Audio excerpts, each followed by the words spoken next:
자, 이 시간은 여호수아 5장에 대해서 한번 살펴보도록 하겠습니다. 계속해서 기존에 하던 방법대로 제가 사역했던 것들 개역개정과 비교하면서 한번 해볼 텐데요. 자, 5장 1절을 보시면 유단 서편의 아모리 사람들의 모든 왕들과 해변의 가나안 사람들의 모든 왕들이 여호와께서 우리가 건너기까지 요단물을 이스라엘 자손들 앞에서 말리셨던 그것을 들었다라는 얘기죠. 그래서 여기도 지금 와우계속법 미완료가 쓰여져 있기 때문에 앞에서 있었던 완료 형태의 사건, 그 사건의 연장선으로 계속해서 이제 이야기하고 있는 걸 볼 수 있는데요. 그래서 요단강물을 건넜다, 건넌 그것에 계속해서 그 소식을 들은 요단 서편의 아모리 사람들이 두려워한 그런 상황을 갖다가 이제 기술을 하고 있고요. 그들의 마음이 녹았다 해서 니팔 형태를 쓰고 있어요. 와우계속법 미완료를 쓰고 있는데 니팔이라는 건 여기서 수동이라기보다도 이제 제기로 그렇죠? 번역을 해가지고 이제 스스로 녹았다 아니면 이렇게 번역할 수도 있겠고 아니면 니팔로 이제 수동으로 번역한다면 녹아졌다 뭐 이렇게 번역을 해야 되겠죠. 예. 그래서 이제 음, 스스로 녹았다고 보는 제기 형태의 형태로 니팔형을 좀 여기서 번역하는 게 나을 것 같아요. 그리고 이스라엘 자손들 때문에 정신을 잃었다. 그러니까 스스로 녹은 거는 이스라엘 자손들이 이제 마른 땅을 밟고 건너온 거 그것 때문에 정신이 없었는데 그렇게 행하신 여호와 하나님을 이제 에 대한 행하심을 들었겠죠. 여기서 이제 그 요단 서편의 아모 사람들이라고 했는데 먼저 이제 지도를 먼저 설명을 드린다면 여기 이제 요단강을 중심으로 이 지역 전체를 갖다가 이제 아모리 사람들이 살았다. 그러니까 아모리 족속을 대표적으로 이 가나안 땅의 어떤 그 땅과 그다음에 요단강 동편 땅에 살던 사람들을 아모리 족속이라고 대표적으로 불렀어요. 여러 족속 살았는데 그래서 이제 창세기 15장에서 그 아브라함이 하나님께서 말씀하실 때에도 뭐 이 땅에 관한 겐 족속, 그니스 족속, 그다음에 이제 간몬, 헷, 브리스, 르바, 아모리, 가나안, 기르가스, 여부스 이런 족속들의 땅을 주겠다고 하셨는데 이 땅들을 보면은 이 요단강의 서편의 땅임을 이렇게 알 수가 있어요. 그 당시에 이제 그 동편 땅은 이제 그, 그 아브라함 씨 동편 땅은 어떻게 이제 흩어져 있는지를 모르죠. 왜냐면 그때만 해도 이제 암몬 족속, 그 다음에 모압 족속, 에돔 족속, 이런 족속들은 있을 수가 없죠. 왜냐면, 아브라함 시대에는 있을 수 없어요. 그리고 이제 아모리 족속이 이제 이쪽 그 메소포타미아 쪽에서 이렇게 이주해 온 그 족속으로 이제 얘기되거든요. 더 올라가면 그러니까 아브라함 시대에는 하나님께서 이 그 서쪽 땅에 거했던 요단 높은 서쪽 땅에 했던 겐 족속, 그니스 족속, 감몬, 헷, 뭐 브리스, 루바 그래서 여기서 보시면 뭐 헷 족속도 저 북쪽에 터키 땅에서부터 이렇게 내려온 민족이 되겠죠. 그런 족속이 하여튼간 살고 있었다는 얘기를 하고 있어요. 아모리 족속. 그러니까 아모리 족속이라는 어떤 따로 그 족의 이름이 있지만 이 전체를 아모리 족속이라고 불렀다. 그래서 요단강을 기준으로 서쪽에 살던 아모리 족속이라는 표현이고요. 요단 동편에 살던 아모리 족 대표적인 왕 헤스본 왕 시온이 이제 다스리던 땅을 이제 무너뜨렸고요. 바산 왕 옥이 다스리던 땅을 무너뜨렸죠. 거기도 이제 동편 땅의 아모리 족속이라고 표현이 되어서 지금 이제 서편의 아모리 족속은 이제 요단강의 서편에 약속의 땅에 살고 있는 그 여러 족속들을 말하고요. 여호수 3장에서 언급됐던 이 족속을 보면 창세기 15장의 족속과는 좀 약간 변했다 그랬어요. 그래서 겐 족속과 그니스 족속과 그다음에 감몬 족속과 르바 족속이 지금 여호수아 3장에 언급되지 않죠. 그리고 이제 히위 족속이 이제 등장을 하죠. 그래서 가나안, 헷, 히위, 브리스, 기르가스, 아모리, 여부스 이렇게 돼서 하나, 둘, 셋, 넷, 다섯, 여섯, 일곱. 그래서 이걸 가나안 7족속 이렇게 부르기도 한다라고 보시면 되겠어요. 그래서 여호수아가 정복 전쟁을 하는 그때의 요단 서편 땅에 이제 머물렀던 그 족속들은 7개 족속으로 지금 여호수아는 지금 얘기하고 있다는 거 그렇게 해서 한번 보시면 그래서 여호수아 3장 10절에 우리가 앞에서 이제 공부를 했었죠. 살아계신 너희 하나님께서 살아계신 하나님이 너희 가운데 계시사 가나안 족속, 헷 족속, 히위 족속, 브리스 족속, 기르가스 족속, 아모리 족속, 여부스 족속을 너희 앞에서 반드시 쫓아내실 것이다. 이렇게 말씀하셨다는 거. 그래서 이걸 갖다가 한번 그냥 그 7족속을 외워본다면 아, 여기가 히브헷 이렇게 해가지고 그냥 앞 글자만 싸가지고 이제 외우시면 이제 좀 편하죠. 예. 저는 이제 앞 글자만 따가지고 외워서 그냥 반복해서 외우는 걸 좋아하는 스타일인데요. 예를 들어서 이제 분열왕국의 그 남유다 이시방조도 르 아비아사 반남 5개씩이죠. 르 아비사면 아하달스 마샤웃 담 하스기야 남문 요시아스 김기시 이렇게 해서 이제 5개씩 다 해가지고 앞에 이 말을 갖다가 외우는 거. 하여튼간 뭐 사사들도 마찬가지예요. 5세 삼득이들 야입사 내랍 이런 식으로 앞 글자만 따가지고 이렇게 그 반복해서 외우다 보면 이제 편해지는 게 있어요. 그러니까 여러분들도 이제 앞으로 이제 가르칠 사람이 되는 상황이고, 그 다음에 이렇게 성경을 이렇게 풀어낼 사람이기 때문에 신학생으로서 이렇게 외워야 할 내용들을 좀 외워주고 있는 게 좋죠. 왜? 우리 지금 조선시대 왕들도 뭐 태종태세문단사 이렇게 다 외우잖아요. 그렇죠? 그런 것처럼 이렇게 내용들에 대해서 좀 외워서 강의를 하거나 그 성경을 가르치면 좀 그 듣는 사람들이 좀 신뢰감 있기도 하고 잘 가르치는 것처럼 보이죠. 잘 가르치는 걸 보이서는 아니지만 내용 자체를 정확하게 외우고 있는 것도 좋은 것 같습니다. 그래서 이 요단 서쪽에 아모리 사람들이 이제 두려워했다라고 보시면 되겠고요. 그 다음에 이제 해변의 왕들, 해변 왕 모든 해변의 이제 사람들, 해변은 이제 블레셋 사람들도 이제 포함될 수 있다. 그래서 블레셋 사람까지 이제 우리가 보시면 될 것 같아요. 그리고 어떻게 보면 페니키아 이쪽 사람들 두려워해야 되겠죠. 원래 하나님 약속하신 저 북쪽까지니까요. 그렇죠? 하마더기까지 유프라테스 강까지 하나님께서 아브라함이 약속하신 땅이기 때문에 그 위에까지 응? 다 두려워해야 되는 그런 상황이 된 거예요. 그러니까 아마도 르바 족속 뭐 이런 뭐 아니면 감몬, 그니스, 겐 이런 족속이 더 북쪽에 살았을지도 모르겠죠. 예. 여기 보면 그겐 족속도 여기 이제 살았다 이렇게 표현되기도 하는데요. 그다음에 여부스 족속이 이제 예루살렘에 살고 있고요.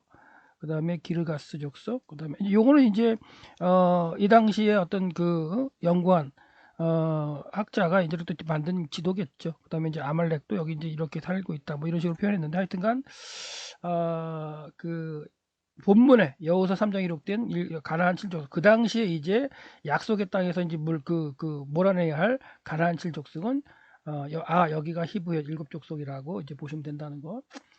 그때 이제 강조가 돼 있죠. 어선도치가 돼서 그때 여호와께서 여호와께서 말했다 완료로 이제 이렇게 시작하죠. 너는 너를 위해서 날카로운 돌이 이제 추루라는 이제 단어로 쓰였는데 날카로운 돌, 이제 부싯돌로 번역을 했죠. 부싯돌로 칼을 만들어라. 명령입니다. 칼 명령, 뭐 일반 명령이죠. 그리고 돌아가라. 그러니까 돌아가라. 이게 슈브라는 거 뭐냐면 이게 회개하는 것도 이제 슈브라고 하거든요. 그러니까 어떤 상태로 돌아가라. 그러니까 지금 할례가 없는 상태이기 때문에 할례를 행하는 상태로 돌아가라 그런 말씀이겠죠. 그걸 이제 행하라고 번역을 하는 거고요. 그래서 돌이켜라, 돌아가라. 이스라엘 자손들에게 두 번째 할례를 행하라. 그래서 여기서 다시 행하라라고 했을 때 다시라는 말은 할례를 하는 사람한테 다시 행하는 게 이런 것들로 이제 보일 수 있는데 그런 것이 아니라 이제 어떻게 보면 두 번째라는 의미예요. 정확하게 이제 직역을 하면 두 번째 행하라. 그래서 첫 번째는 과연 무엇일까라고 생각했을 때 이제 출애굽과 관련돼서는 애굽을 떠날 때에 유월절에 그 유월하기 위해서 마지막 10번째 장자의 재앙을 갖다가 그 면하기 위해서 유월절 그 어린 양을 잡아서 그걸 먹게 되는데 그걸 먹기 위해서는 그 당시에 할례를 행하지 않았던 사람들은 다 할례를 행하고 그 유월절 그 만찬에 참여하라 그랬어요. 그리고 유월절 만찬에 참여하고 그 유월절을 함께한 그 집 좌우 임방과 물새 그 임방과 설주에 그 어린 양의 피를 바르면 그 장자의 재앙을 면하는 그런 어떤 10번째 재앙이 있었잖아요. 그러니까 그때에 그것을 갖다가 이제 유월절 그 어린 양을 먹기 위해서 할례를 갖다가 실행을 했었다는 걸 우리가 이제 알 수 있죠. 그래서 그리고 나서 이제 광야에 나와서는 할례를 행하지 않았다는 거예요.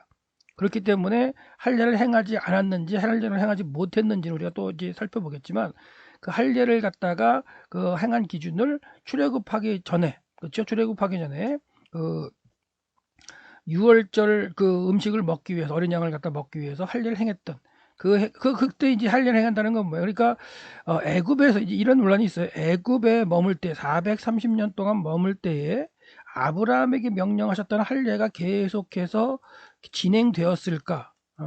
아니면 중단되었을까? 이건 이제 또한 논의가 될 수 있는 거죠. 정확하게 언급이 없었기 때문에. 그래서 저는 이제 계속해서 그래도 진행되었다고 보는 입장입니다. 그러니까 하지 않는 사람도 있었지만 계속해서 행하는 사람도 있었다.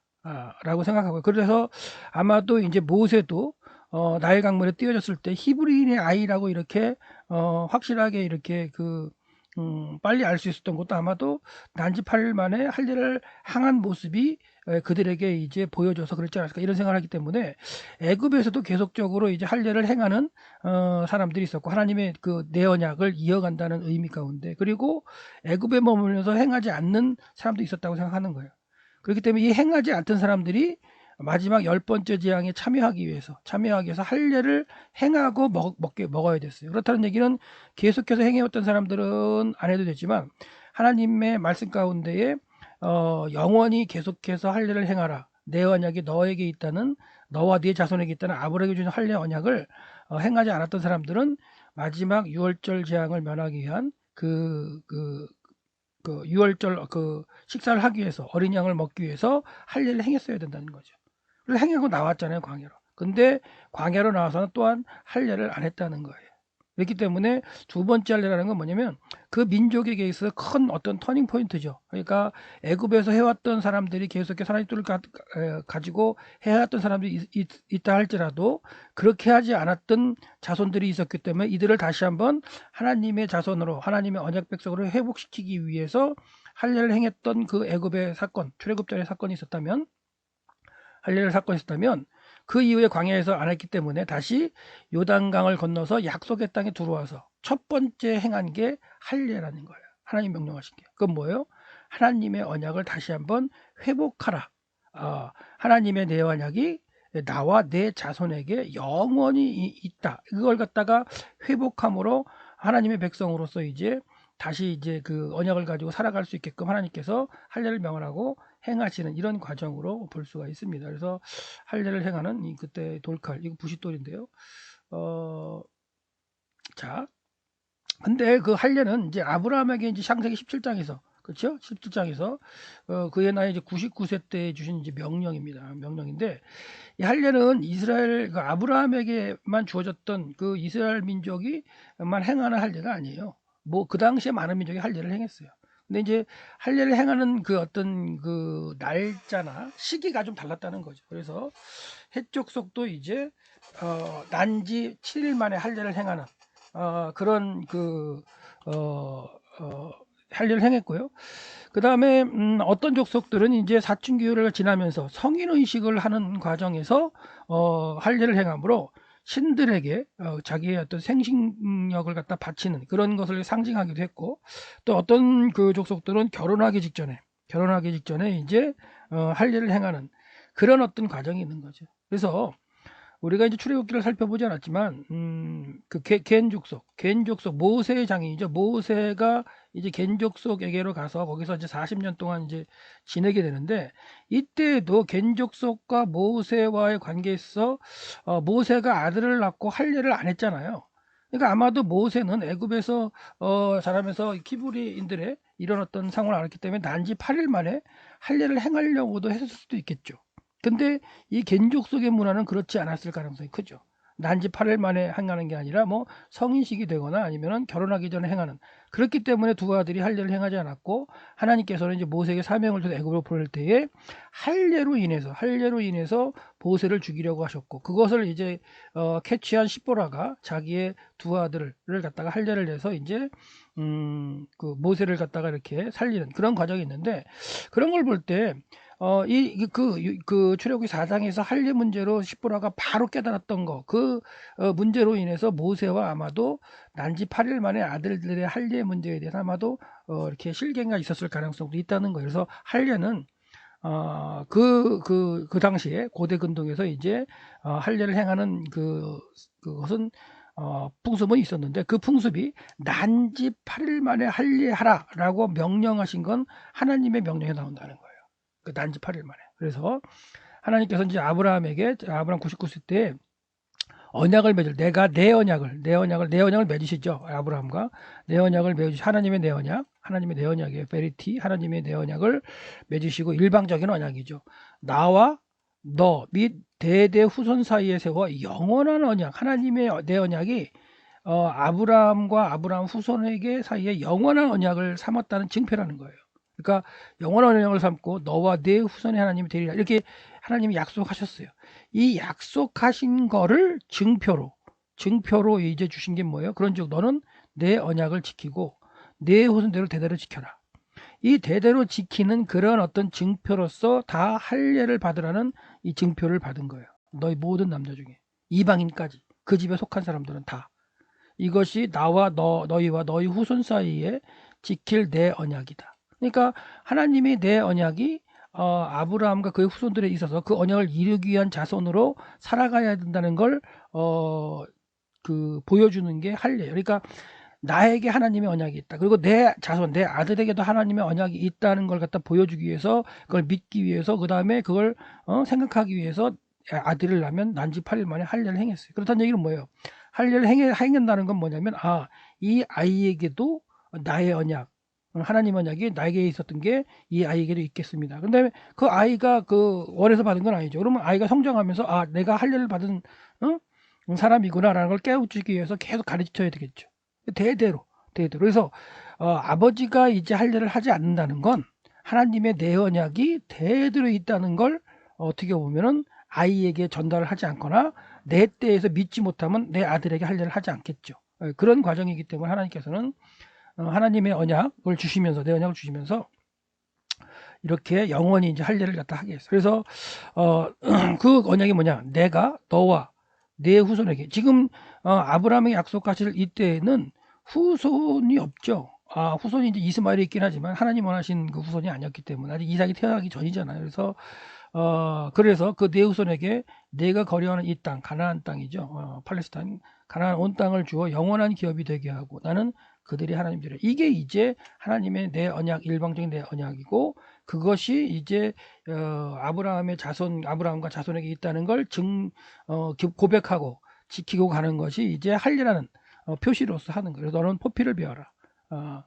이것이 나와 너희에게 있을 언약의 표징이다. 그러니까 할례는 언약의 표징이에요. 하나님의 영원한 언약, 내 언약이 나와 내 자손에게 영원히 있다는 어떤 표징으로서 행하는 게 할례예요. 그러니까 믿는 거죠. 하나님의 언약을 믿고 나와 내 자손을 통해서 하나님의 언약이 이루어진다는 걸 믿고 행하는 게 할례고 언약의 표징이라면 자식에게 갔을 때 할례가 이루어지지 않았다. 이게 뭐예요? 하나님의 영원한 언약인 그걸 까먹을 수도 있는 거고 이제는 뭐 상관없다 이렇게 될 수도 있는 거죠. 그래서 애굽에 머무는 이스라엘 백성 가운데 430년 동안 애굽에 머무는 동안에 할례를 행한 자손도 있을 것이고 할례를 행하지 않은 자손도 있을 거라는 거예요. 전부 다 안 했다, 전부 다 했다 이렇게 보기는 좀 힘들죠. 그래서 근데 할례를 안 해오던 사람들도 마지막 제약인 장자의 제약을 갖다가 지키기 위해서는 어린 양을 먹기 위해서 유월절 음식을 먹기 위해서 뭐 해야 돼요? 할례를 행하고 먹으라 그랬기 때문에 하나님의 언약을 회복한 상태에서 먹어라. 그래서 이때 이제 할례를 갖다가 행하고 나왔기 때문에 애굽에서 나온 사람들은 모든 사람이 할례를 행한 상태였다는 거예요. 그렇게 보시면 됩니다. 계속해서 하나님의 명령은 너희 대대로 모든 남자는 집에서 난 자 또는 너희 자손이 아니라 이방 사람 일지라도 같이 이제 아브라함과 함께 머무는 사람이 이방 사람들 많이 있었잖아요. 그리고 돈으로 산사를 막론하고 난지 8일 만에 여기서 이제 8일 만에 할례라는 명령이 나타나는 거죠. 아까 해적석은 7일 만에 뭐 할례를 한다 그랬죠. 그러니까 할례 시기가 8일로 하나님이 정해 주셨는데 왜 8일이냐 이런 걸 묻는 게 아니에요. 하나님이 정하신 8일이기 때문에 8일째 되는 날 할례를 행하면 되는 거예요. 또 의미도 있겠죠. 그리고 또 8일 또 8일째 되는 날 할례를 행하라는 의미를 또 과학적으로 연구한 또 학자들도 있어요. 하지만 하여튼간 모든 걸 떠나서 한 8일 만에 할례를 하려면 할례를 하면 되는 거죠. 그렇게 돼요. 그리고 너희 집에서 난 자든지 너희 돈으로 한 자든지 할례를 받아야 된다. 그렇죠? 그래서 반복이 돼 있죠. 11절 이방 사람이든지 돈으로 산 자든지 여기서 보면 너희 집에 난 자든지 너희 돈으로 산 자든지 할 자. 그러니까 강조가 되어 있는 거예요. 그렇게 받으면 내 언약이 너희 살에 있어 영원한 언약이 되겠다. 그러니까 할례의 증표가 있는 한 그들에게 계속해서 할례를 통한 하나님의 언약이 있음을 계속 표징으로 보여주고 지켜지고 하나님의 언약이 계속해서 진행될 거라는 걸 이제 하나님께서는 약속하신 거죠. 할례를 받지 아니한 남자 곧 그 포피를 배제하는 자는 백성 중에서 끊어지리니 그가 내 언약을 배반하였기 때문이다. 그래서 할례를 갖다 행하지 않는 것은 하나님의 언약을 배반하는 거예요. 그리고 하나님은 백성 중에 끊어지게 하실 거예요. 그래서 그렇다는 얘기는 430년 그래도 이어오게 하신 거 그런 과정도 이제 있고 하나님 참으시는 과정도 있겠죠. 할례를 안 해도 그리고 마지막으로 나올 때 할례를 행함으로 다시 한번 회복시키는 게 있고요. 또 한 가지 광야에서는 광야에서 우리가 이제 뒤에 내면 광야에서 태어난 자들 40년 동안 광야에 태어난 자들은 할례를 받지 않았다고 나왔어요. 그들이 할례를 받지 않는 것은 자기 자의로 받지 않은 게 아니죠. 아버지 세대에서 안 해주면 못 받는 거죠. 그 아버지 세대가 안 해줬기 때문에 광야에서는 광야에 태어난 사람들 할례를 못했던 거야. 그렇다는 얘기인 거기 때문에 이들의 의지가 아니라 그 아버지 세대의 의지 또는 할아버지 세대의 의지로서 할례를 안 해준 거기 때문에 하나님은 이들을 그래도 기회를 주시는 그런 과정 가운데 참으셨죠. 40년 동안. 그리고 요단강을 건너서 약속의 땅에 들어가자마자 첫 번째로 항행하게 하신 게 할례를 해라. 그거 뭐예요? 하나님의 내 언약을 좀 회복하라. 내 백성으로 다시 되어서 내 일을 이제 감당해라. 그리고 그 아브라함에게 주셨던 이삭에게 주셨던 야곱에게 주셨던 이 땅과 자손에 대한 언약에 대한 하나님의 약속을 너희들이 이루어야 자임을 깨달아라. 라는 과정 가운데 처음으로 이렇게 할례의 명령을 요단강 건너서 이제 하시는 것으로 볼 수 있죠. 요거는 이제 애굽에 있는 이집트에 있는 이제 그 부조에 나타나면 이렇게 할례를 행하는 모습인데 성인들이죠, 성인들이기 때문에 이게 어렸을 때 난지 8일 만에 그런 게 아니죠. 파피루스에도 이런 게 나와 있는데 할례를 행하는 모습들이 있죠. 할례를 행하는 모습이 있고. 그래서 하나님이 명령하셨고, 그래서 이제 그리고 이제 여호수아는 자신을 위해서 날카로운 돌칼을 만들었다. 명령하셨으니까 이제 만들었다. 그리고 그는 이스라엘 자손에게 할례산에서 할례를 행했다. 그러니까 할례산이라는 게 이제 그 할례를 행하면 이제 그 표피를 벗기게 되죠. 그 표피를 벗긴 걸 아마도 좀 모았던 것 같아요. 모아서 이제 한 곳에 모아서 그걸 이제 묻었을 가능성이 있고 그래서 그걸 이제 할례산이라고 말했지 않았을까라고 생각하는데 그렇다면 이제 계속 연장선상에서 왜 광야 40년 동안 광야에서 태어난 2세, 광야 2세에게 왜 할례를 광야 2세가 왜 할례가 없었을까요? 그러니까 할례를 행하지 못했을까요? 아니면 할례를 하지 않았을까요? 그걸 묻는 거예요. 그러니까 광야에서 태어난 2세들은 할례가 없었음은 분명합니다. 그 이유 때문에 할례를 다시 여기서 항행하게 하셨기 때문에 그래서 어떤 사람들은 그래요. 광야에서 할례를 할 수 있는 이 부싯돌, 돌칼이 없었다. 돌칼이 없다. 이렇게 얘기하는 사람이에요. 이런 형태의 돌칼. 근데 그런 건 말이 안 되는 게 이런 거는 가지고 다닐 수가 있죠. 그렇죠? 뭐 애가 태어나는 게 자주 있는 게 아니기 때문에 막 가지고 다닐 수 없다. 이렇게 그리고 태어날 때 그걸 만들어야 된다. 뭐 이렇게 얘기하는 분들도 있는데 그거는 아닐 수도 있죠. 이거는 돌칼 같은 거는 그리고 광야에서도 충분히 이런 어떤 돌칼을 만들 수 있는 단단한 재료가 없겠나요? 있죠. 있을 게 있겠죠. 예. 그 이제 이유가 뭐냐면 여기서 이제 하나님께서 말씀하실 때 그 돌칼을 만들으라고 말씀하시죠. 돌칼을 만들으라고 말씀하시는데 여기서 날카로운 돌을 갖다 추루라는 단어가 써 있어요. 추루가 이제 반석, 바위, 뭐 절벽 이렇게 번역되는 단어인데 이 추루라는 단어를 쓰였는데 이 추루라는 단어가 쓰인 걸 이제 찾아보면 광야에서 반석 사건이 있잖아요. 반석을 쳐서 물을 먹이게 하는 사건이 있는데 그 단어 중에 이제 첫 번째 사건인 출애굽기 그 17장에 르비딤에서 이제 그 반석을 쳐서 물을 먹이게 하는 그럴 때 그 단어가 이제 추루예요. 추루 반석. 그리고 40년째 이제 그 찐광야 쪽 가데스에 머물 때에 그 반석을 두 번 친 명화에서 물을 내라 그랬더니 쳐서 나왔던 그거는 쉘라 반석이거든요. 약간 단어가 다른 건데 하여튼간 요 추루 반석을 쓰고 있어요. 그렇다는 얘기는 뭐려고 그러냐면 그 여호수아 5장에서 이 추루라는 단어를 가지고서 돌칼을 만들어서 할례를 행하라고 했던 그 상황은 출애굽기에 나타난 그 르비딤 광야에서의 어떤 그 반석 단어를 쓰고 있다면 광야에서는 돌칼을 만들 수 있는 재료가 단단한 돌이 없어서 할례를 못했다. 이거는 말이 안 된다는 얘기를 하는 거예요. 그래서 어떻게 보면 광야에서 할례를 못한 게 아니고 안 했다라고 볼 수밖에 없는데, 이 안 했다는 이유는 뭐냐면 정탐한 이후에 하나님께서는 이제 정탐도 원하지 않으셨죠. 가데스 바네아에 왔을 때 바로 북쪽으로 치고 올라가서 이 약속의 땅을 정복하라 이렇게 말씀하셨는데, 정탐을 원했고, 정탐한 다음에 믿지 못해서 10명을 죽이시고, 그리고 같이 불평했던 사람들은 너희들은 이 약속의 땅에 들어가지 못하겠다 선언하심으로 이들은 이제 광야를 뺑뺑이 도는 과정이 돼버렸죠. 그러니까 어떻게 보면 자신들에게는 이루어지지 않을 일, 하나님으로부터 이렇게 분리된 거. 그리고 이 광야에서 이제 이렇게 뺑뺑이 도는 사람들이 젖과 꿀이 흐르는 땅으로 인도하겠다고 우리를 갖다가 데리고 나왔는데, 우리를 또 젖과 꿀이 흐르는 땅에서 나오게 했다, 이런 표현도 있어요. 그러니까 그 젖과 꿀이 흐르는 땅을, 애굽을 또 젖과 꿀이 흐르는 땅으로 또 생각하면 돌아가려고 했던 그런 세대가 이제 어떻게 보면 이런 세대예요. 이 세대가 하나님의 언약을 어떻게 보면 다시 한번 잊어버리는, 그래서 자기 아들들에게도 이제 행하지 않는, 이 세대에게도 그랬던 이제 세대가 함께 섞여 있지 않나. 그래서 그 과정에 이제 그 회복하는 거죠. 그 언약을 회복하는 과정으로 처음으로 이제 할례를 명령하시는 건데요.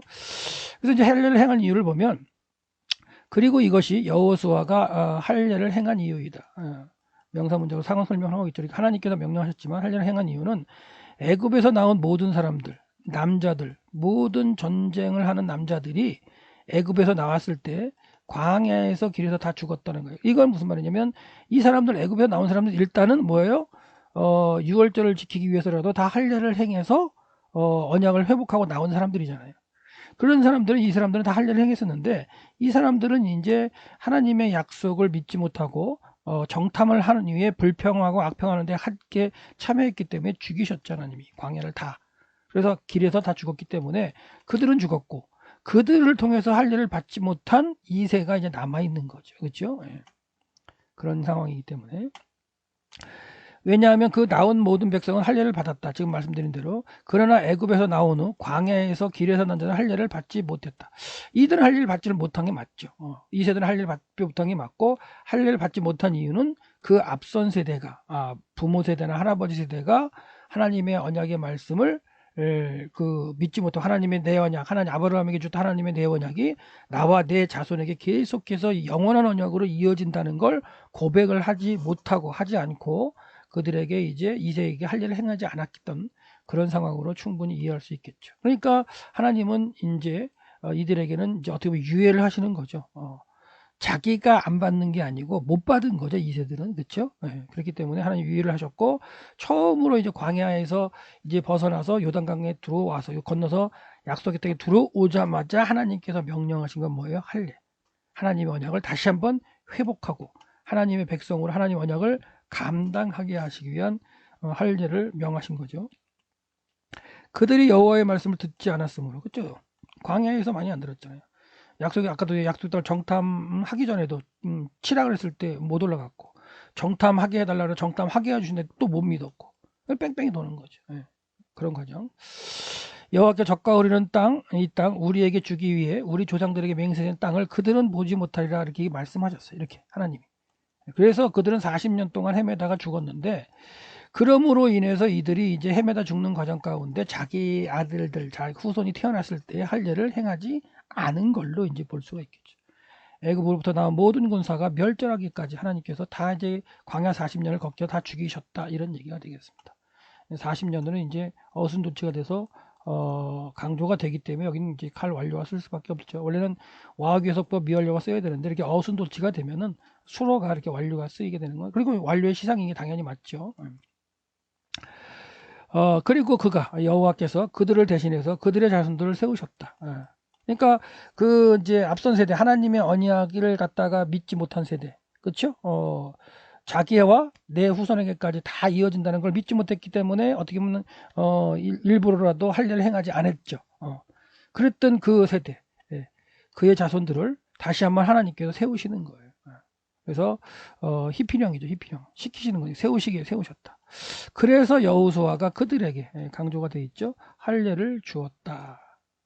그래서 그래서 이제 완료가 쓰일 때 어순이 도치가 돼서 이제 이 완료가 계속 쓰이는 걸 볼 수 있죠. 그들에게가 또 되어 있고 어순이 도치가 되니까 당연히 완료가 쓰이고, 그 다음에 이제 또 왜냐하면 그들은 할례를 받지 않았냐, 할례를 받지 않았죠.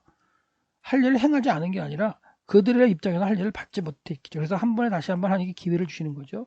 왜냐하면 그들이 길에서 그들에게 할례를 행하지 않았기 때문에. 그러니까 뭐예요? 그들이 누구예요? 조상들이죠. 부모 세대죠. 광야 1세대죠. 그들이 길에서 그들에게 광야 2세대 할례를 행하지 않았다. 그래서 어떻게 보면 이제 그 할례 없는 자, 그들에게 할례를 행하지 않았기 때문에 여기서 이제 뭐냐면 할례 없는 자가 되었습니다. 이렇게 번역을 했는데, 할례 없는 자가 된 이유는 뭐예요? 하나님의 언약이 나와 내 자손에게 있음을 고백하는 그 앞선 세대가 할례를 행하지 않았기 때문이죠. 그래서 그들은 할례 없는 자는 하나님의 내 언약을 소유하지 못한 자인데요. 부모 세대는 믿지 못해서 자기가 이제 죽어갈 수 없었지만 하나님께서 그 2세대들은 그래도 한 번의 기회를 주시는 거예요. 기회를 주셔서 하나님의 내 언약이 나에게 다시 있고 나의 후손에게도 있을 것이라는 걸 이제 그 당시에는 이제 이때 행할 때에는 여호수아가 다 해줄 수는 없잖아요. 그렇죠? 리더를 통해서 했든 아니면 자신이 했고 누가 했든 간에 일단은 할례를 행함으로 난지 8일 만에 해야 되는 걸 그렇게 하지는 못하고 다시 한번 하나님의 유예 가운데 성인이 되어서 할례를 행함으로 하나님의 내 언약을 다시 한번 소유하게 됐던 그런 상황이고요. 이들은 자기가 할례를 받지 못했죠. 못한 거예요. 행하지 않은 거니까. 행하는 건 자기 아들 세대에게 행하는 거기 때문에 이들이 다시 한번 할례를 회복하는 그런 과정이 있고요. 그리고 이제 온 민족이 다 할례를 받았어요. 그러니까 이때는 거의 그냥 성인 남자가 다 받는 거죠. 그렇죠? 성인 남자 그러니까 난지 8일 이후가 된 남자들은 다 받은 상황이 되겠을 거예요. 그리고 4만 명가량 뭐예요? 건너온 두 지파 반의 그 어떤 용사들도 다 같이 할례를 받는 거죠. 참 이건 참 말도 안 되는 이야기예요.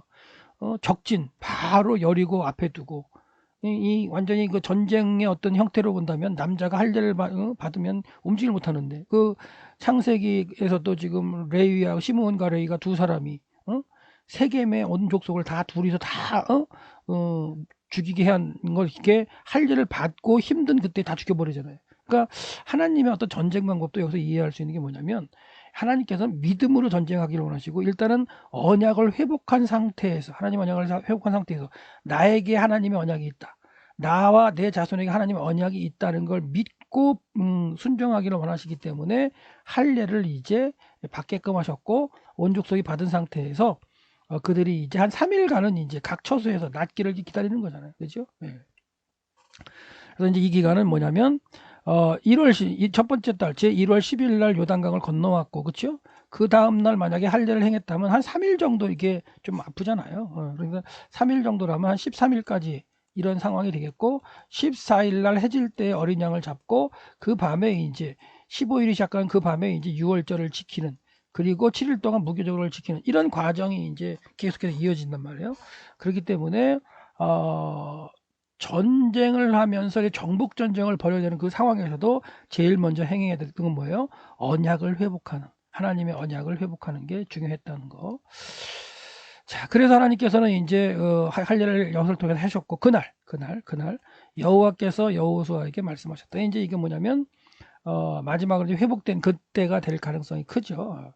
그래서 이제 어떻게 보면 13일 날째 되는 날일 가능성이 있죠. 왜냐하면 14일 날 이제 말씀드렸듯이 해질 때 어린 양을 잡고 이제 6월절을 지키고 무교절을 또 7일 동안 지켜야 하는 하나님의 절기, 처음 레위기에서 말씀하셨던, 광야 2년째 말씀하셨던 그 절기를 처음으로 지키는 절기일 가능성도 있어요. 광야 시대에는 지키지 않았을 거기 때문에. 그래서 그 처음으로 하나님 명하신 절기를 약속의 땅에 들어와서 지키기 전에 뭐 하세요? 언약을 회복하게 하시는 그런 과정을 볼 수가 있고, 오늘 내가 애굽의 수치를 너희들로부터 굴려버렸다.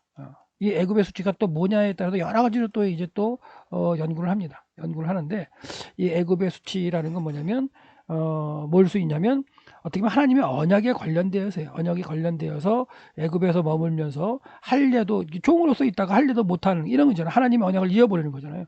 하나님의 언약을 잊어버렸다가 다시 한번 이제 하나님이 때에 대해서 나오게 하실 때에 10개의 재앙을 통해서 우리 조상의 하나님이 이런 하나님이셨구나 깨닫고, 그리고 그 깨달은 백성이 나오기 위해서 할례를 행하고, 그 다음에 유월절을 유월을 갖다가 하고 그 나오는 과정이잖아요. 그렇기 때문에 그런 과정. 근데 그 나왔는데도 광야에서 또 잊어버렸죠. 어떻게 보면 그런 것들을 연장성산해서 애굽의 수치, 그러니까 하나님을 갖다 잊고 살았던, 하나님 언약을 잊고 살았던 그런 어떤 수치들을 하나님께서 회복시키는 과정 가운데 이제 그는 여호수아는 그 장소의 이름을 길갈이라 불렀다. 애굽의 수치가 이제 물러갔다. 이런 상황으로 이제 얘기를 하고 있어요.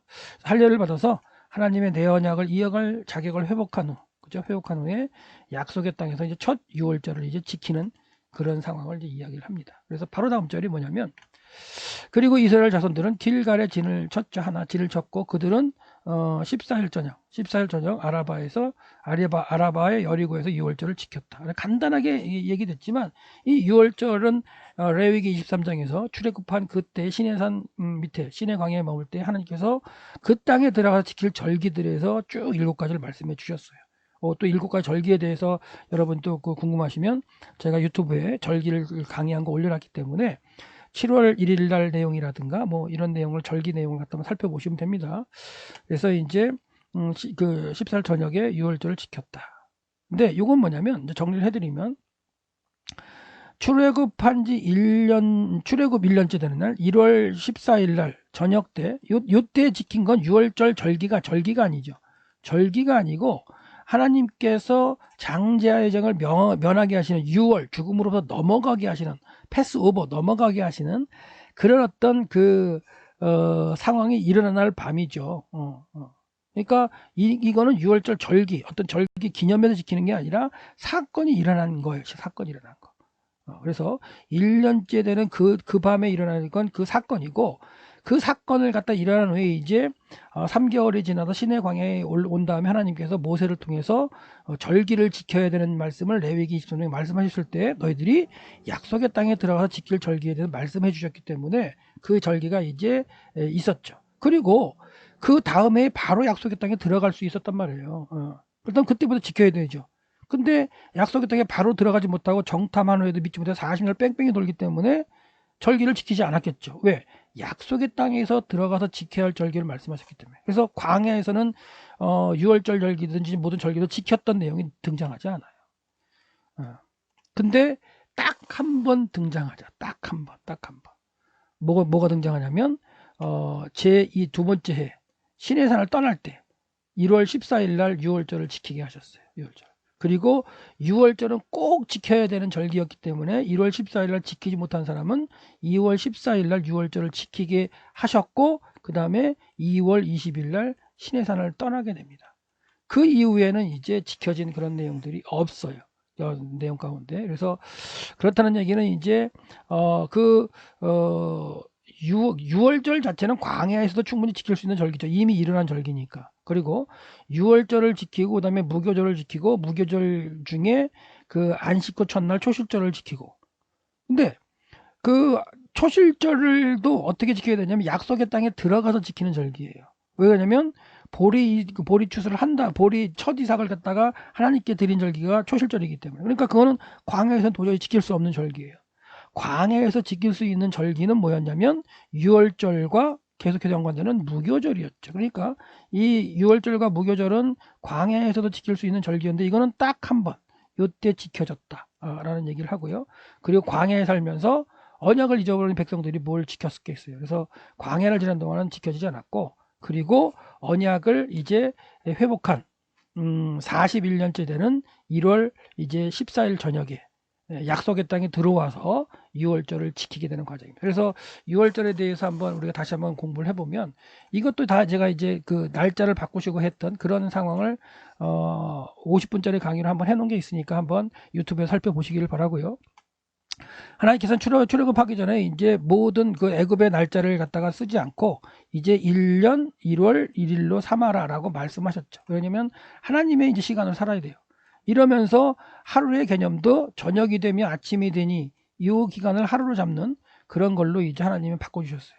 그리고 그 1월 1일로 바꿔주신 다음에 그 날짜를 해서 10일째 되는 날 흠없는 어린 양을 택해야 되죠. 왜? 장자의 장을 면해야 되기 때문에. 이거 순종만 하면 되는 거예요.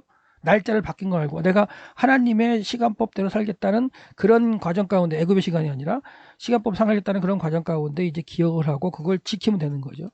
그래서 1월 14일 날 해질 때에 이제 뭐예요? 어린 양을 갖다 잡고 그것을 저녁에 구워 먹을 집에 좌우 임방과 설주에 피를 바르고, 그리고 14일 날 밤에, 그건 뭐냐면 15일이 시작하는 때요. 14일 저녁이라는 건 이때 이제 하나님의 계산법으로는 15일이 시작하는 때죠. 그래서 14일 저녁, 왜 15일 날 시작하는 밤에 이제 그 어린 양을 이제 잡아서 구워서 먹고, 그리고 기다리고 있을 때 이제 뭐예요? 그때에 저 밤에 이제 하나님께서 애굽의 장자의 재앙을 내리셨고, 그날 밤에 이제 떠나라 그래서 떠나가는, 그렇게 되는 과정 가운데 15일 밤에 이제 라암새를 떠났다라는 과정으로 되는 거죠. 그러니까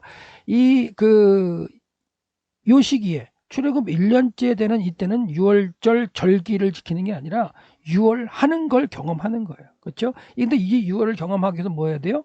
할례를 행했어야 된다. 예. 이방인일지라도 할례를 행하고서 참여하라고 말씀하셨어요.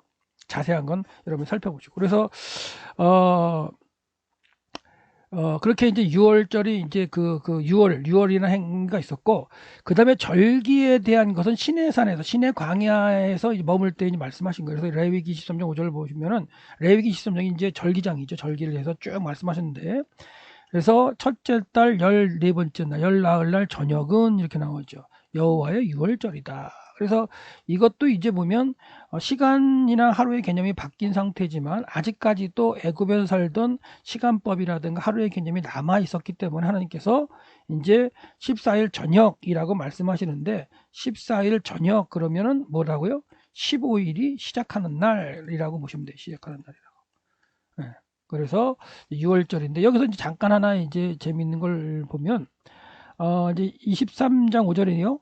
마호데시, 그 다음에 하리션, 그러니까 첫째 딸이죠. 첫째 딸. 그리고 아르바샤나, 그러니까 14일이에요. 14일인데요. 여기 14일이죠. 10일이고 이제 아르바가 4니까 14일인데, 라호데시, 그 달에, 예. 첫 달, 호데시가 처음 시작하는 그 첫 달, 14일 날, 예, 그리고 바이 4인데, 메인 4인데요. 하 아르바임 이렇게 되어 있어요. 이게 이제 아르바임이라는 건 이제 그, 그, 베인하 아르바임은 저녁들, 그러니까 뭔가 이게 복수형입니다. 복수형. 그러니까 저녁들 사이에 이제 라고 표현되어 있는데, 이걸 베인하 아르바임, 그래서 유대인들은 이걸 어떻게 생각하냐면, 이제 그 해가 지면, 해가 넘어가면 일단은 어둠이 있죠. 어둠이 이제 해가 넘어갔으니까, 해가 넘어간 때부터 완전히 해가 넘어가서 깜깜해질 그 사이가 그래도 해가 넘어갔지만 그래도 어느 정도 뭐랄까 이렇게 살짝 남아있는 완전히 어두워지기 전에 그 사이를 갖다가 메인하 아르바임이라고 얘기를 해요. 두 저녁들 사이라고. 그때 이제 페사흐, 여호와를 위한 페사흐 6월절을 갖다 라고 얘기를 하고 있는 거예요. 그러니까 요거는 뭐냐면 14일과 15일이 시작하는 그 중간, 사이. 그러니까 살짝 이제 그 경계 지점을 얘기하고, 14일이 끝났기 때문에 15일로 넘어가는 그런 상황이라고 이제 보시면 돼요. 그때 이제, 저녁에 6월절을 지키고, 그때부터 7일 동안 무교절을 지킨다라고 보시면 됩니다. 그래서 이제 베인하 아르바임에 대한 어떤 도표를 그려놓은 어떤 학자가 이제 그려놓은 걸 봤는데, 여기서 보시면 출애굽할 때 이제 1월 1일 정하셨고 10일 날 이제 어린 양을 택하고 14일 저녁이라고 되겠죠. 이렇게 해서 14일 저녁이라는 건 이렇게 해서 이게 이제 뭐냐면 요 저녁 사이를 갖다가 이제 얘기를 하고 있는 거죠. 그러니까 이게 이제 여기가 14일 저녁 해질 때, 여기가 이제 해지는 걸로 기준을 잡는다면 요 부분이 이제 15일 하루가 되는 거죠. 밤낮 할 때. 그래서 이제 요게 이제 그 밤이 시작하기 전에 그때 하루바임이라는 걸 되겠고, 근데 또 한 가지 알 거는 뭐냐면 이 원력 체계를 갖다가 이제 조금 연구한 사람들에 의해서 이제 지금은 이제 컴퓨터로 딱 치면 이제 요일까지 나오는데, 출애굽하는 1월 15일 날 밤 자체가 수요일인 걸 우리가 계산할 수 있는데, 이제 이 요일도 수요일 이렇게 하면 안 되죠. 그러니까 첫째 날, 둘째 날, 셋째 날, 넷째 날 해서 일곱째 날 이렇게 표현을 하죠. 그 유대인들은 성경에서. 그렇다면 첫째 날이 이제 요일로 본다면 주일이에요. 주일인데 하루의 개념이 이제 우리는 월, 화, 수, 목, 금, 토, 일 그러면 하루의 개념이 뭐예요? 0시부터 그렇죠? 0시부터 24시까지를 갖다가 뭐 월, 화, 수 이런 단위로 쓰지만 유대인들은 첫째 날 그러면 어떻게 되는 거예요? 그 전날 해지기 전 우리가 생각하는 해지기 전 그 해진 때부터 그 다음 해지기 전까지를 이렇게 해서 하루의 개념이기 때문에 이게 첫째 날이에요. 그래서 이게 수요일 그러면 약간 좀 문제가 있죠. 한 6시간 정도의 차이가 생기는 거죠. 그래서 하여튼간 우리는 근데 요일로 이제 그 생각하는 게 더 편하기 때문에 수요일 그러면 주일날이 첫날이에요. 그러니까 일, 월, 화, 수. 그러니까 이게 수요일은 네 번째 날이죠. 네 번째 날 나온 거고 그 다음에 그래서 이제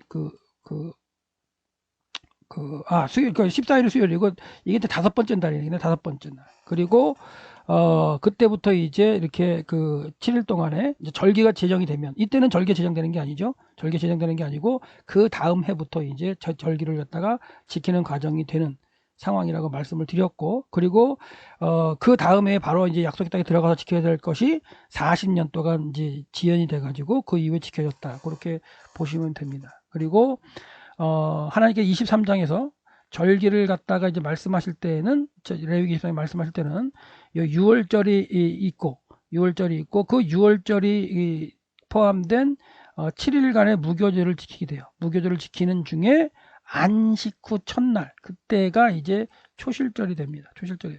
그리고 그 초실절로 49일이 지나서 50일째 되는 날이 오순절, 칠칠절이 되고 그때가 이제 성령이 임하는 그런 해 그리고 주일이 되고 하여튼 그런 절기에 대한 건 또 나중에 여러분들이 강의를 한번 들어보시기 바랍니다.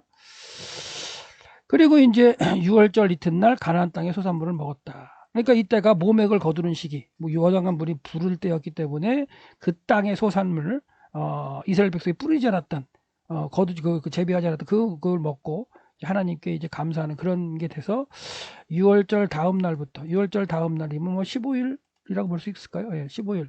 내지는 뭐 16일로 이제 볼 수도 있을 거고 하여튼간 따지는 방법이 따라 그렇지만 하여튼간 1월 14일 저녁 1월 14일 저녁이 15일이 저녁부터가 이제 15일이 시작하는 날이기 때문에 요 날이 이제 언제냐에 따라서 이제 15일이 돼서 16일 될 수 있는 그런 상황이냐 하여튼간 다음 날 그 땅의 소산물을 먹었어요. 그리고 무교병과 볶음곡식을 먹었다. 이렇게 먹었어요.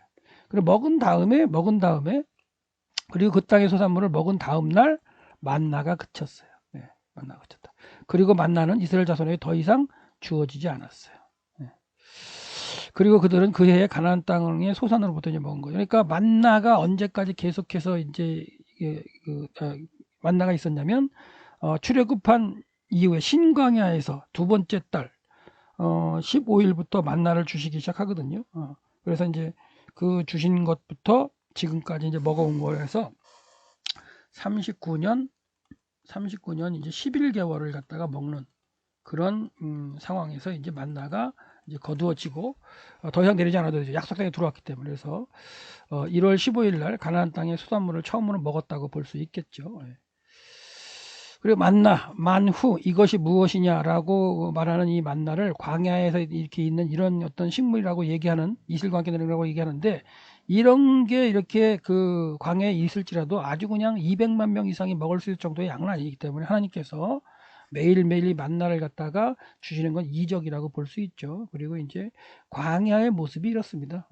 시나이 반도 광야의 모습이 이렇기 때문에 이런 곳에 이제 하나님께서 이제 만나를 주셔서 39년 11개월 동안 먹었다. 그래서 만나를 먹은 기간을 계산해 본다면 처음 이제 2월 15일 날 이제 첫째 날 월요일 날 신광야에서 주시기 시작해서 그 41년 1월 14일 길가로 6월절날 진을 치고 그 다음에 15일 날 가나안 소산을 먹었죠. 그러니까 이때까지는 이제 뭐가 되냐면 만나를 주신 거고 겹쳐서 이제 소산도 먹으면서 만나도 이제 있었죠. 그리고 소산을 먹은 다음 날 15일 날 이때가 계산해 보면 여섯째 날이고 금요일이에요. 금요일. 여섯째 날 금요일이 되는데 금요일 날은 원래 2배로 거두는 날이잖아요. 그렇죠? 만나를 2배로 거둬서 안식일 날까지 먹어야 되는데 그날 이제 하나님이 안 주셨어요. 예. 그래서 39년 12일 동안 먹었다. 그러니까 하나님께서는 광야에서 지켜주신 그런 하나님의 은혜를 갖다가 생각하고 그들이 이제 약속의 땅에 들어왔으므로 만나가 그쳤다는 것은 이제 그들이 하나님의 말씀의 언약대로 레위기 23장의 언약대로 이제 그 땅에 들어와서 농사도 짓고 하나님께 이제 그 절기 시스템으로 들어가서 하나님을 섬기고 살아가야 되는 그런 이제 형국이 된 거죠. 그래서 이제 지금 이제 5장 12절까지 이제 그 건너라에 대한 해당한 내용이 맞췄는데 우리가 이제 처음에 이 그 여호수아서 이렇게 구조를 처음으로 이제 얘기할 때 2개로 나누면 1장부터 12장까지는 정복하라라는 내용이라 그랬고요. 13장부터 24장까지는 뭐 나누라라는 내용으로 이제 그 분배하라 이렇게 보는 학자들이 있다 그랬는데 그렇지 않고 저는 이제 또 4가지로 보는 걸 갖다가 이제 좀 따라간다 그랬죠. 그게 더 좀 더 자세하기도 하고 이해하기 편하게. 그래서 그 첫 번째 건너라라고 하는 명령이 1장 1절부터 그래서 5장 12절까지 그랬죠. 12절까지. 그리고 5장 13절부터 그다음에 12장 24절까지 이가 이제 취하라는 명령이 있다는데 그다음에 취하라 나누나 섬기라 이렇게 명령을 갖다가 한다면 5장 12절까지가 이제 건너라는 명령으로 끝나는 걸로 이제 보는 거에 동의한다. 그렇게 본다면 할례를 행하고 만나게 그치는 사건까지 건너라 부분에 이제 포함하는 것으로 구조를 나누게 되는 거잖아요. 지금 5장 12절까지니까 여기까지니까 이렇게 된다는 것은 그래서 요단을 건넌다는 것 자체가 애굽에서의 생활을 청산하고 또한 약속의 땅에 들어온 상태에서 하나님의 내 언약을 회복하죠. 할례를 통해서. 그리고 하나님의 백성으로 새롭게 출발해야 하는 상황. 만나도 다 건너가지고 안 주시고 이 땅에서 다르게 이제 펼쳐질 상황을 갖다가 마무리 짓는 그것이 건너는 과정의 끝. 그러니까 몸으로 요단강을 건너왔다고 끝나는 게 아니라 건너온 상태에서 신앙적인 회복. 그렇죠? 그리고 하나님의 백성으로서의 회복. 하나님의 백성으로 살아갈 기회를 얻는 것까지가 건너는 행위라고 건너는 것이라고 이렇게 구조를 갖다가 12절까지 본다면 그렇게 이제 분류를 할 수 있겠다라는 거예요. 우리 생활 가운데서도 몸만 움직여서 뭔가 건너는 게 아닌 것이 아니라 마음까지도 이렇게 가서 완벽하게 이제 새롭게 돼서 뭔가 일을 하는 그런 과정이 몸뿐이 아니라 마음, 신앙 이런 것까지 다 해야 되는 건너가야 되는 그런 모습으로 이제 볼 수가 있겠다라고 생각하고요. 그 다음에 이제 취하라는 명령이 시작되는 그런 과정 가운데 5장 13절부터 12장 24절까지 있는 그런 내용이 되겠습니다. 그래서 우리가 이제 한 장, 1장, 2장에서 한 장 단위로 보긴 하는 과정이 있는데 하여튼간 그 건넌 상태 다시 한번 이제 언약을 회복하기 위해서 할례를 행하고 그다음에 하나님께서 그렇게 이제 언약을 회복한 다음에 뭐예요? 유월절을 지키고 그리고 유월절을 지키는 과정 가운데 무교절을 지켰다 뭐 이런 과정은 뭐 나타나지 않지만 그 무교절을 지키는 과정 가운데 뭐가 돼요? 만나가 그치게 되는 그런 상황이 되고 그런 상황 가운데 이제 이후에 여호수아가 여리고 근처에 있을 때였다. 그리고 그는 그의 눈을 들었다. 이런 상황이 벌어지는 거죠. 그래서 이게 이제 정확히 날짜로 나오지 않지만 그 6월절을 지킨 그 이유라는 건 충분히 우리가 알 수 있고 그리고 이제 무교를 지켰다 안 지켰다는 언급이 없기 때문에 그렇게 없기 때문에 그게 어느 정도의 시간을 두고는 알 수 없지만 하여튼간 곧바로 일어난 사건으로 볼 수가 있겠죠. 연이어서. 그리고 그는 보았다. 그리고 보라. 한 사람이 그의 곁에 있다. 명사 문장으로 상황 설명을 하고요. 그리고 그의 칼이 그의 손에 뽑혀져 있었다. 들려 있었다는 얘기죠. 그리고 여호수아는 그에게 갔다. 그리고 그는 그에게 말했다. 뭐라고 말했어요? 당신은 우리를 위하십니까? 혹은 우리의 적을 위하십니까? 라고 물어봤고요. 그가 말했다. 아니다. 오히려 나는 여호와의 군대 장관이다. 지금 내가 왔다. 그래서 지금 왔다 해서 이제 이것도 어순이 도치가 됐기 때문에 완료 형태로 나와서 지금 막 온 그런 상황을 갖다가 이제 표현하고 있고요. 그리고 여호수아가 그의 얼굴을 땅에 이제 대고 엎드린 거죠. 그리고 그가 그에게 절했다. 그리고 그가 그에게 말했다. 나의 주여, 당신의 종에게 무엇을 말씀을 하시겠습니까? 라고 얘기하는데, 이 말씀이 이제 말씀이라는 단어가 PL 분사형으로 강조가 되어 있는 그런 형태로 이제 말씀하시면 순종하겠다 이런 상황이 된 거죠. 그랬을 때 여호와의 군대 장관이 이제 또한 여호수아에게 말했다. 내 발을 내 신발을 내 발로부터 벗어라 명령형이었어요. 왜냐하면 내가 그 위에 서 있는 그 땅은 거룩한 땅이기 때문이다. 그리고 여호수아는 그대로 이제 신발을 벗은 거죠. 근데 이제 이런 장면이 이제 모세에게도 있었죠.